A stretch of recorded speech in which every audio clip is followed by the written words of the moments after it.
تم سب بچے بیٹھے ہو، والدین کو اپنی جنت بنا لو، ماں باپ کو اپنی جنت بنا لو، ان کی دعا لے لو۔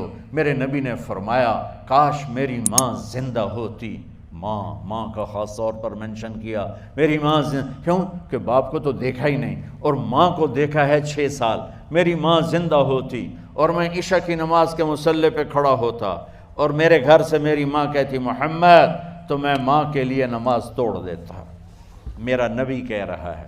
اور جب آپ حج پہ تشریف لے گئے اور ابوا کے میدان سے گزرے جہاں میرے نبی کی والدہ کا انتقال ہوا تھا، اس بات کو 57 سال گزر چکے ہیں۔ 6 برس کی عمر میں مدینہ سے نکلے 3 افراد، میرے نبی کی ماں، میرے نبی کے والد کی باندی ام ایمن، وہ بھی ماں ہیں، انہوں نے بھی دودھ پلایا تھا میرے نبی کو۔ 2 مائیں ہیں، ایک دودھ پلانے والی، ایک پیدا کرنے والی، اور ایک میرے نبی ہیں۔ جب ابوا کے پہاڑوں میں پہنچے تو اچانک ہارٹ اٹیک سے حضرت آمنہ 25 سال کی عمر میں انتقال فرما گئیں، اور میرے نبی نے اتنا اس کا غم لیا۔ 6 سال کا بچہ، میں سن 2000 میں وہاں گیا تھا، میرے آنسوں نہیں رکنے کو آ رہے تھے کہ کہاں میرے نبی کی ماں کو اللہ نے اٹھایا، نہ کوئی آسرا، نہ کوئی سہارا، نہ کوئی رشتہ، نہ کوئی جھولی، نہ کوئی چھاؤں، ایسے تنہا یتیم کر دی۔ جب ان کو پتھروں میں دبا کے نیچے اترے، ام ایمن کو سے ہاتھ چھڑا کر بھاگے اور اوپر پہاڑی پہ چڑھ گئے۔ جب ام ایمن پیچھے گئیں تو ام ایمن نے کیا دیکھا کہ ابوا کے پہاڑ بھی رو رہے ہوں گے، آپ ماں کی قبر کو چمٹ کے ایسے اوپر لیٹے ہوئے تھے، قبر کو پکڑا ہوا تھا، اوپر لیٹے ہوئے تھے۔ جب ام ایمن قریب آئیں تو سنا آپ کہہ رہے تھے اماں جی، آپ کو تو پتہ تھا آپ کے سوا میرا کوئی نہ تھا، آپ مجھے چھوڑ کے کہاں چلی گئی، کیوں چلی گئی؟ 6 سال کا بچہ پہلی موت دیکھ رہا ہے تو ان کو سمجھ میں نہیں آ رہا کہ میری ماں کے ساتھ ہوا کیا ہے۔ ام ایمن نے اٹھانا چاہا، آپ نے اٹھنے سے انکار کر دیا۔ اس صدمے کو سینے میں لیے ہوئے 57 سال کے بعد، 7ویں دن بندہ رو نہیں سکتا، رونا ہی چاہے تو رونا نہیں آمدا، 57 سال کے بعد آپ اس وادی سے گزرے، اپنے اونٹنی کو ماں کی قبر کی طرف موڑ دیا، اور ان پلرز کو 3 گنا کرو تو وہ پہاڑ بنتا ہے، چھوٹی پہاڑی تھی۔ اونٹنی کو نیچے بٹھایا، اوپر پہاڑ پر گئے، اور یہ مجھے دیکھو، یوں آپ نے گھٹنے کھڑے کیے ماں کی قبر کے سرانے، اور یہ ہاتھ یہاں رکھے اور پھر سر دیا اپنے گھٹنوں میں یوں، پھر رونا شروع کیا۔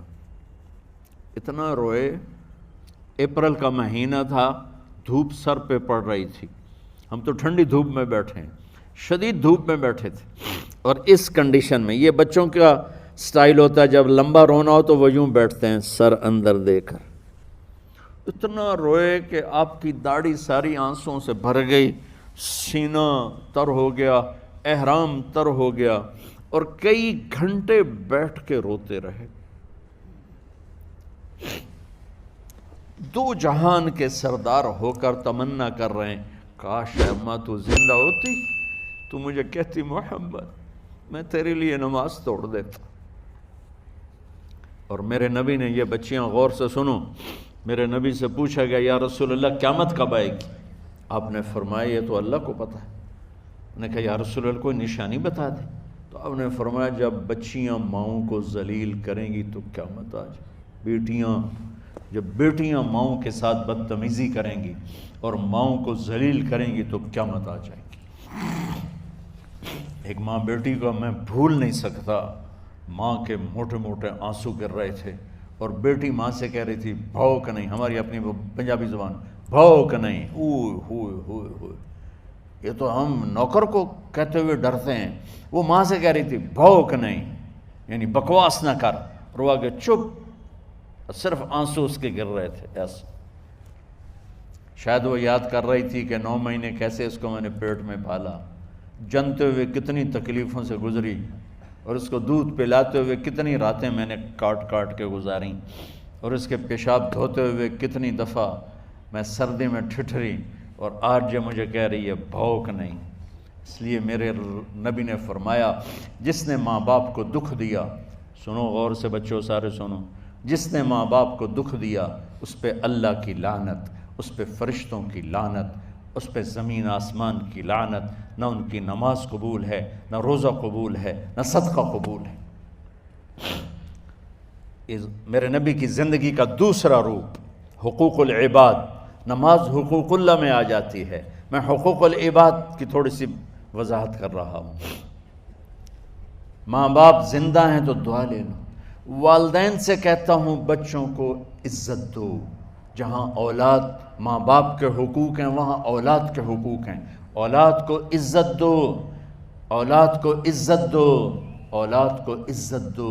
بہت سی اولاد کی نافرمانی کا ذریعہ ماں باپ بن رہے ہیں، سختی کر کے، زبردستی کر کے اور ٹھونس کر چیزیں نوکروں کی طرح سلوک کر کے۔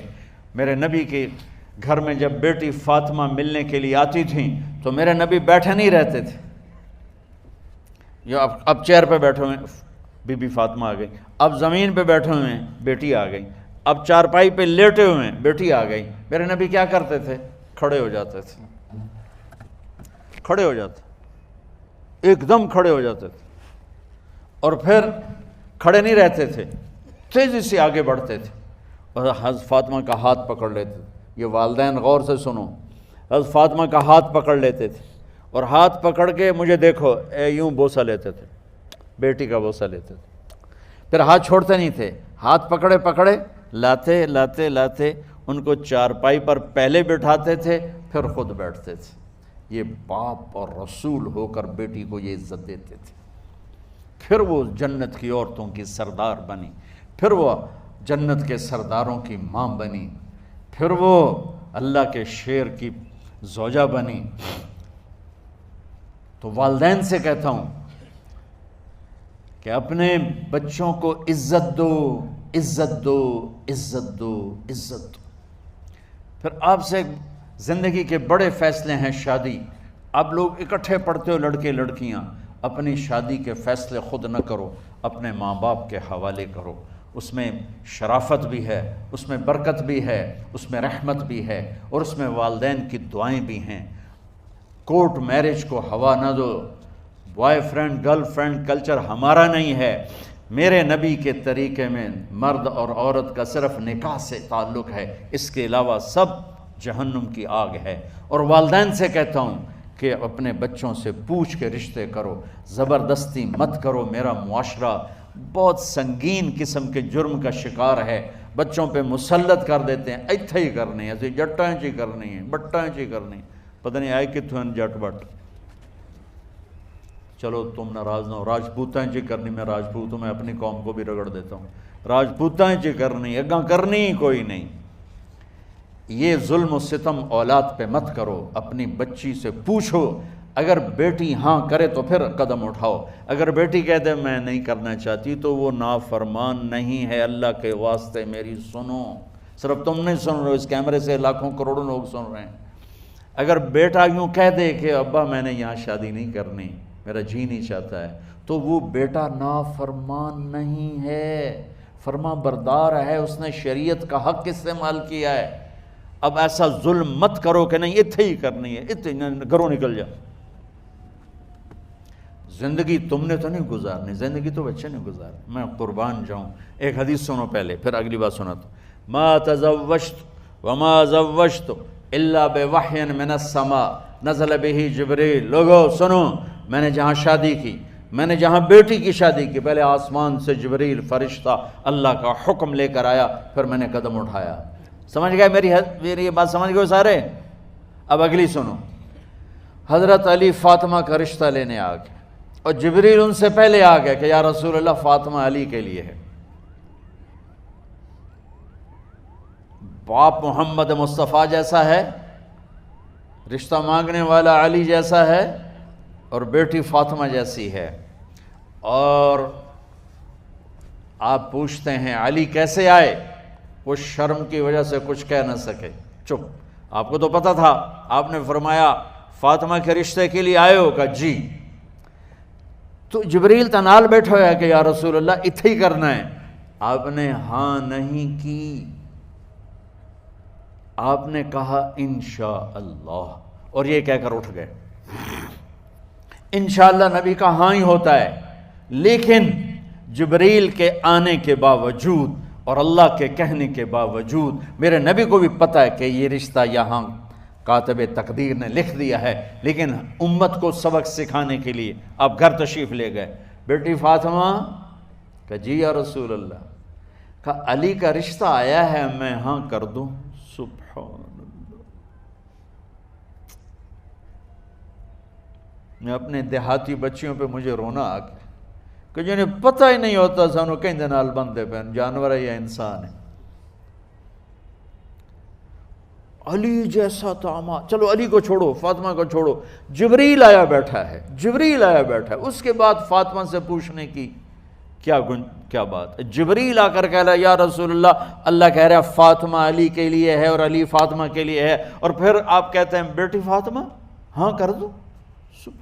ہماری تو آج کی بیٹیاں انکار نہیں کرتی، چپ کر کے گاں ماش طرح بن چھڑ دین کلے نال۔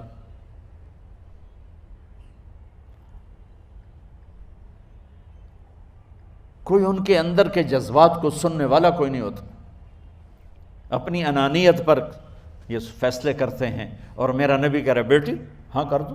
سبحان اللہ۔ آپ کا کیا خیال ہے فاطمہ نے انکار کرنا تھا؟ یہ تو یہ بیٹیاں نہیں انکار کرتی تو فاطمہ نے کہاں کرنا تھا؟ لیکن یہ سبق دینا تھا ان والدین کو جو نادانی میں نادانی کے فیصلے کر کے اولاد کو ہمیشہ ایک ٹھنڈی آگ میں دھکا دے دیتے ہیں۔ حضرت فاطمہ رضی اللہ تعالیٰ عنہا نے جب ہاں کی، پھر آپ باہر نکلے۔ اچھا مزے کا واقعہ ہو، حضرت علی اٹھ کے باہر نکلے تو صحابہ باہر کھڑے انتظار کر رہے تھے کہ کیا ہوا۔ حضرت علی کو بھیجنے والے تھے عبد الرحمن بن عوف۔ پہلے ابو بکر گئے تو آپ نے انکار کر دیا، عمر گئے رشتہ مانگا، آپ نے انکار کر دیا۔ عبد الرحمن بن عوف نے علی سے کہا آپ جائیں، آپ کا رشتہ رد نہیں ہوگا۔ کہنے لگے میرا تو ذاتی گھر بھی کوئی نہیں، مجھے کہاں سے رشتہ ملے گا، میں تو بالکل غریب ہوں۔ کہا نہیں تم جاؤ۔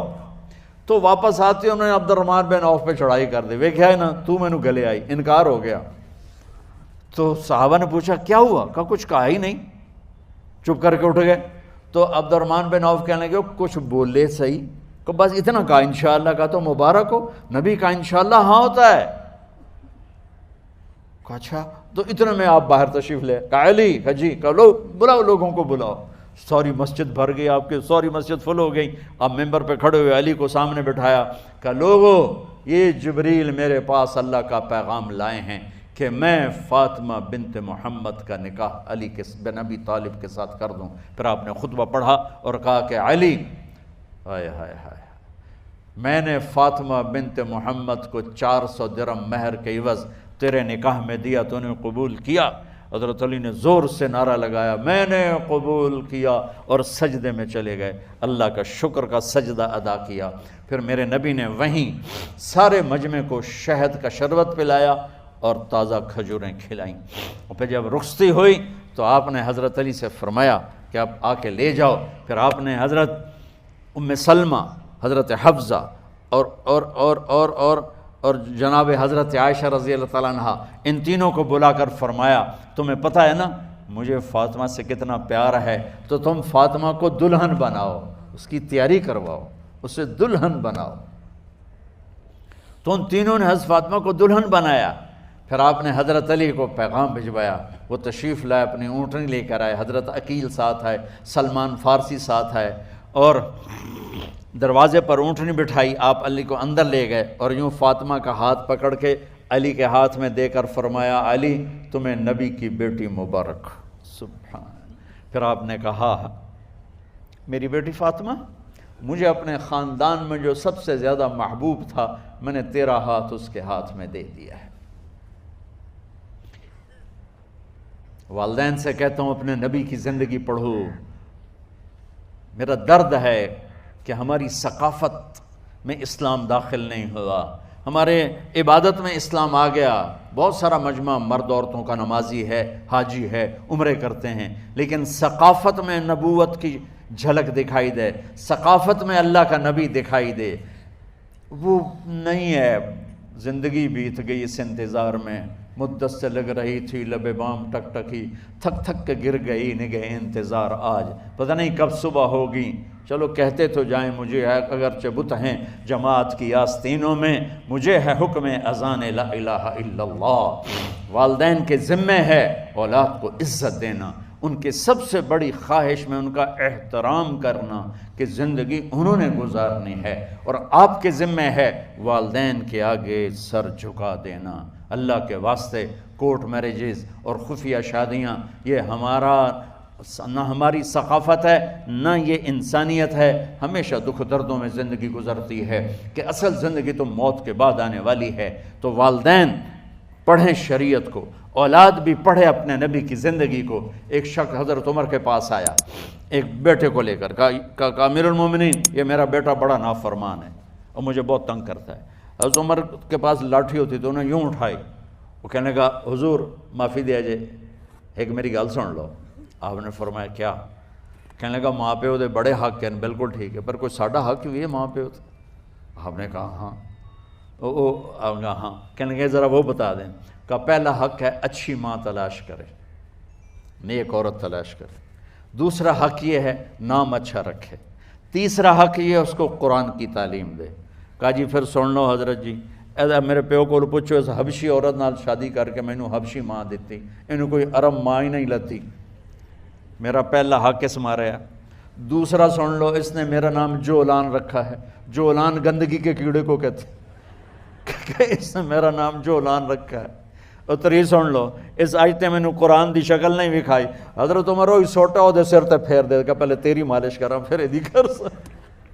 تو آج کے والدین بھی اپنی اولاد کے بارے میں بہت بہت بہت غافل ہیں، اور اولاد کا بھی حال یہی ہے